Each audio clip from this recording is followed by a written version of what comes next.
Ngaheha iria ituthũkĩte matũra-inĩ mamwe mwena wa Laikipia rũgongo nĩcio icũngĩrĩirie mũmbunge wa tene wa gĩcigo kĩa ũmbunge kĩa Laikipia rũgongo Mathiore Mpulkel na mũmbunge wa Tiaty William Kamket maikio ngono nĩ maabitha rũhonge rwa DCI. Rempulken ũrĩa ũrĩkĩtie gũkinyio igoti-inĩ arerĩkana gũthiĩ ceceni-inĩ ĩmwe ya TV ĩrĩa memerekagia na rũthiomi rwa Maathai na gũtambia mĩario ya rũmena na ya gũcũngĩrĩria ngũĩ, ũndũ ũrĩa ũtũmĩte tharĩkĩra kaunti-inĩ ya Laikipia ciongerereke na gũcũngĩrĩria ikuũ cia andũ mũgwanja, atatũ marĩ maabitha a borithi gũkũ angĩ nao magĩtigwo matarĩ na cikaro. That the respondent before the court gave an interview on air on Ma TV on 11th and 21st of July 2021, in which interview it is alleged that the respondent made utterances amounting to hate speech, incitement to violence and disobedience of the law. Has led to commission of the following offenses: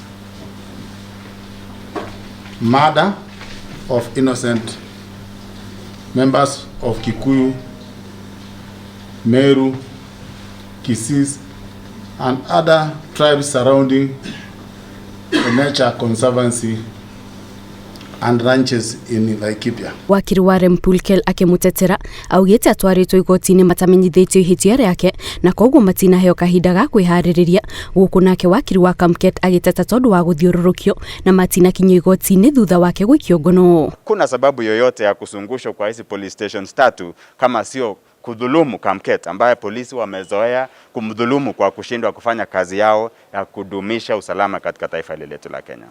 The respondent who had been arrested in the early hours of the morning from his house in Rongai until just a few minutes ago did not know the reason for his arrest or the reason why he was even being brought before you today. That the respondent then should not be held in custody.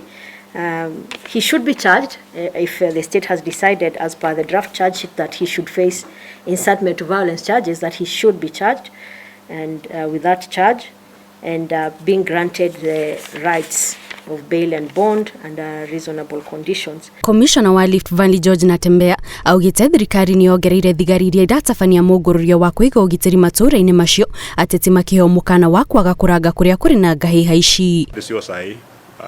Watafuta ukarimia kwenda kupiga siasa. We are dealing with the security situation. Watupatia nafasi sasa.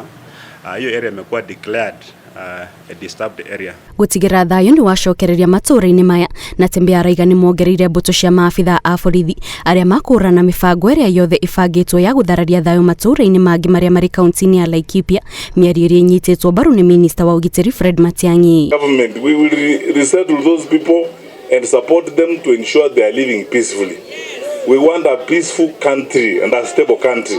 Ni vizuri waketi chini na wananchi wa sehemu ile waelewane, ili wakati wanaendesha mambo ya security pia na wananchi pale mali yao inalindwa, maisha yao inalindwa, na wananchi wa sehemu hizo pia wasaidie katika kuchangia mambo ya usalama. Thirikari no ĩracarania na atongoria angĩ arĩa marerĩkana makoretwo magĩteithĩrĩria ito iria iratabania tharĩkĩra cia Laikipia. Ngiribotera Inooro TV, njĩtagwo Kate Muthoni.